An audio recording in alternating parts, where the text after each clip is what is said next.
तर नमस्कार मंडळी, मी सोनाली स्वागत करते तुमचं माझ्या आणखीन एका नवीन व्हिडिओमध्ये. त्याचं नाव आहे सोनिया कोळेकर लॉगिंग चॅनल. तर हे बघा, मला सकाळचं माझं जे 5 ते 7:30पर्यंतचं जे रुटीन आहे ना, ते तुमच्याशी शेअरच करता येत नाही, कारण माझी ना खूप धावपळ होत असते. सकाळी कंपनीसाठी चहा बनवायचा असतो, त्याच्यानंतर डबा वगैरे, आणि पिलूचे पप्पा लवकर जातात 7-7:30 वाजता, त्याच्यामुळे मला ते पटकन व्हिडिओ वगैरे बनवणं आणि एवढं सगळं बनवत स्वयंपाक वगैरे करणं ते होत नाही, कारण उशिरा उठणं होतं आणि त्यामुळे पटापट सगळं काही केलं जातं. तर हे बघा, त्याच्यानंतर मला सगळं आवरलं होतं सकाळचं रुटीनचं. त्याच्यानंतर मी शौर्याला आहे ना इथं संत्री सोलून दिलेलं आहे. सकाळचं थोडंसं ऊन येतं 8:30-9च्या दरम्यान इथं छान, तेव्हा मी त्याला देत असते असं तिथं नाश्त्याला काहीतरी उन्हात बसून. त्याच्यानंतर माझी कामं आवरून मी फरशी वगैरे राहिलं होतं आणि कपडे राहिलं होतं, भांडी हे ते सगळं माझं आवरलेलं असतं, कारण ज्यावेळेस घरातील व्यक्ती लवकर घरातून बाहेर पडते ना, त्याचा डबा वगैरे लवकर असतं ना, तेव्हा सगळं काही आवरलं जातं पटापटा. त्याच्यामुळे माझी कपडे धुवून झाली होती, मी बाहेर नेऊन ठेवली बादली. त्याच लगेचच हातोहात मी फरशी पण पुसून घेतली. ज्यावेळेस फरशी पुसून घ्यायची असते ना, त्यावेळेस पिलूचा हाल काय असं असतं बघा. एकतर त्याला मशीनवर तर बसायला लागतं, नाहीतर एकतर बाहेर पायरीवर तर बसावं लागतं. त्याच्यामुळं तो वरती बसला होता इथं छान, आणि तुम्ही बघू शकता. तोपर्यंत मी पटापटा फरशी वगैरे पुसून घेतली. माझी सगळी कामं आवरत आली होती पटापटा.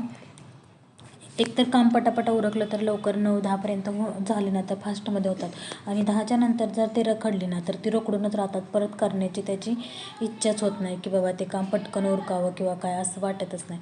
एकदा पडून राहिलं का पडूनच राहतं. त्याच्यामुळे मग मी जेवढ्या फास्ट होईल ना तेवढ्या फास्ट पटापटा कामं करून घेत असते. तर तिकडचं किचन हे सगळं मी पुसून आणलं होतं. आता इकडचं जेवढं जे टीव्हीचा इकडचा एरिया आहे का नाही, तेवढा राहिला होता पुसायचा, तो सगळा काही पुसला. शौर्यला इथं खाली उतरायचं होतं आणि त्याच्यासाठी तो किरकिर करत होता. सुकलं नव्हतं, त्याच्यामुळे मी त्याला 5 मिनटं थांब असं सारखी बोलत होते. त्याच्यानंतर हे बघा, जोपर्यंत सुकत नाही तोपर्यंत खाली उतराय एंट्री नाही. तर आता फरशी वगैरे माझी आतमधली पुसून झाली होती. कपडे वाळायला टाकले मी. कपडे मी हातानंच धुते, आमच्याकडं काय वॉशिंग मशीन वगैरे काय नाही. तर मी ते सगळं काही स्वच्छ धुवून वगैरे वाळून घालून घेतले. तर वाळायला पावसाचं थोडंफार प्रमाणात उघडलेला आहे पाऊस, की एवढा पण नाही की बाबा पूर्ण सगळा उघडला आहे. कधी दुपारी कधी ते मनाला येईल तेव्हा पाऊस होतो. त्याच्यामुळे मी इकडेच कपडे टाकत होते आज. छोटी कपडे इकडं आणि मोठी जरा अलीकडची दोरी ना त्याच्यावर टाकून घेतली मी पटापटा सगळे.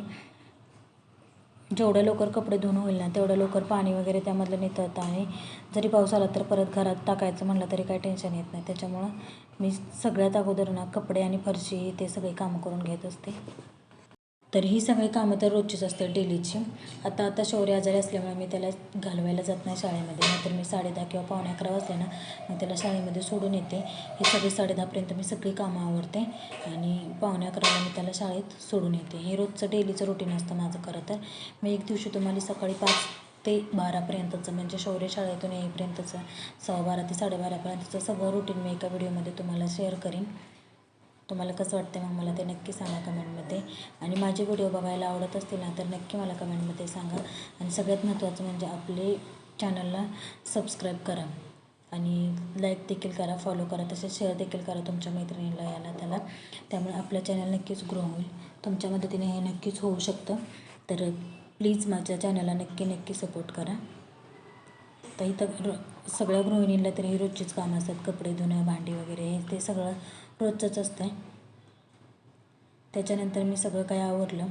जे इथं कपड्यांचं पाणी वगैरे सगळं पडलं होतं ना ते पण मी स्वच्छपणे क्लीन करून घेतलं, कारण इथं पाणीचं राहिलं ना तर पिलू कधी पडेल आणि कधी घसरूनही होईल ना ते सांगता येत नाही. त्याच्यामुळं सगळं काही स्वच्छ करून घ्यावं लागतं खाली जिन्यापर्यंत.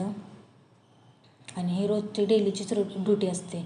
एक दिवसही असं नाही की त्याला सुट्टी असते, म्हणजे फरशी वगैरे पुसण्याला आणि कपडे धुण्याला एक दिवसही सुट्टी आहे असं नाही की बाबा आज आपण आजची ठेवूया आणि उद्या परवा धुवा, असं नाही. आमच्यात आवडत नाही अजिबात खरं तर कपडे बादली भरून ठेवलेली. मी दररोज कपडे धुत असते. तर हे बघा, इथं मी सगळं काही क्लीन करून घेतलं एकदम व्यवस्थितपणे स्वच्छ असं. पोर्चमध्ये सांडलेलं पाणी वगैरे सगळं काही पुसून घेतलं, कारण हे शौर्यासाठी खूप हानिकारक आहे. चुकून जरी पाय वगैरे सटकला तर त्याच्यामुळे हे रोजच क्लीन करावं लागत असतं मला. आणि एकदा क्लीन केलं का मग टेन्शन असते, सुकेपर्यंत काही वाटत नाही मग. पण हा पाऊस सतत चालू आहे ना त्याच्यामुळे काय सुकत नाही काही नाही. तर आता एकदा क्लिअर झाली सगळी कामं.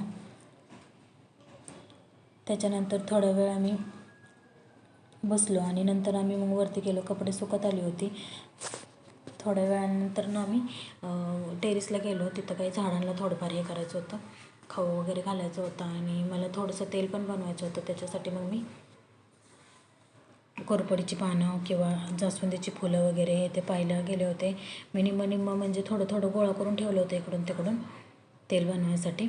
चला म्हणलं आज आलो आहे वरती तर झाडून वगैरे स्वच्छ टेरेस करून कचरा वगैरे भरून टाकूया आणि झाडांना पण युरिया टाकायचा होता म्हणून हे केलं होतं. मनी प्लांट आणलं होतं पण ते काय चांगलं हे होत नव्हतं, म्हणजे असं वाढतच नव्हतं. कितीही जरी काही केलं तरी त्याला वाढत नव्हतं म्हणून मी ते फेकून दिलं होतं तसंच जसंच तसं. वर नेऊन त्याची माती वगैरे ओतली होती. एक टप मोकळा होता ना त्याच्यामध्ये. तर सगळं काय आवरलं आणि सगळ्या झाडांच्या याच्याखाली खुरप्याने थोडं थोडं खोदून घेतलं. खोदायचं जरी टेन्शन होतं कारण मुळं त्याची खूप पावसामुळे आता वाढलेत आणि मुळं तुटली तर झाडं वाळून जाईल याचं अजून टेन्शन वेगळंच. मग पटापटा सगळं खोदून घेतलं. त्याच्यामध्ये युरिया वगैरे सगळं काय टाकून घेतलं व्यवस्थितपणे आणि सगळ्या झाडांचे हे करून माझं काम बऱ्यापैकी म्हणजे कवर झालं होतं. आणि टेरेस जेवढ्याला खेळायसाठी बऱ्यापैकी स्वच्छ आणि चांगलं आहे. त्याच्यामुळे मी जेवढं स्वच्छ ठेवता येईल ना तेवढं ठेवायचा प्रयत्न करत असते, म्हणजे आपल्याच लहान मुलांना खेळायला प्रॉब्लेम नाही होत. आता इथं आहे का नाही सगळा कचरा पाला वगैरे टाकलेला होता आणि तो आम्ही कुजवून याच्यामध्ये अळूचं होतं पण ते अळू आहेत ना लई जास्त तिखट लागतात म्हणून आता ते सगळं गड्डं काढून टाकले.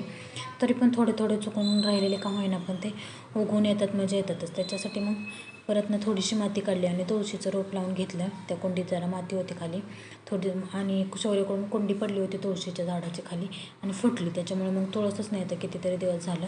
आज लावेन उद्या लावेन तुळस तशीच राहून जाते लावायची. मग थोडीशी माती काढली आणि त्या कुंडीमध्ये पलीकडच्या जास्वंदीच्या झाडाच्या ह्याच्यामध्ये मंजुळा टाकल्या होत्या. ती झाडं उगवून आली होती तुळशीची. मग आता त्यामध्ये मी 2 रोपं लावून घेते बघा इथं. म्हणजे दररोज आपल्याला पाणी वगैरे घालायला असावं. देव जरी नसला घरात तरी तुळस असावी असं म्हणतात ना माणसं. मग मी तुळस त्यामध्ये लावून घेतली बघा. बाकीचं सगळं खोदूनही घेतलं. ते अळूचे जे उगवून आलं होतं ना अळू कुठेही तुम्ही नेऊन फेका तो अजिबात जळत नाही, उलट जास्तच लागून निघतो पण जळून जात नाही. ते अळू असं झाड आहे का नाही त्याला तुम्ही कुठेही नेऊन टाका. आणि हे तुम्ही बघताय ना माझ्या हातात अननसचं, ते आम्ही अननस खाऊन पुढचा पार्ट त्याचा कट करून ठेवला होता. मला वाटलं पण नव्हतं की ते लागून निघेल. मी सहज नेऊन कुंडीत टाकलं होतं. त्याला लावलं वगैरे काहीच नव्हतं तरी पण ते लागून हिरवं खूप छान असं फुटलं होतं. मग मी काय केलं परत एकदा मधोमध खोदलं चांगलं टपाच्या आणि छान असं लावून घेतलं. त्याच्यानंतर संध्याकाळचं की नाही आम्ही मठामध्ये गेलो होतो. मठात गेल्यावर थोडंफार बरं वाटतं. मठात जाऊन दर्शन वगैरे घेऊन आलो. तिथं महाप्रसाद पण असतो नेहमी आणि रोजच असतो. प्रसाद वगैरे घेतला आणि परत रिटर्न आलो. येता शौर्याला ना पेढे खायचे होते त्याच्यामुळे मग पेढे घेण्यासाठी पण गेलो आम्ही. आणि अशा पद्धतीने आमचा मग आजचा दिवस संपला. तर तुम्हाला कसं वाटलं मला नक्की सांगा. सगळ्यात महत्त्वाचं म्हणजे आपल्या चॅनलवर जर तुम्ही नवीन असाल तर चॅनलला सबस्क्राईब करा, चॅनलला सपोर्ट करा.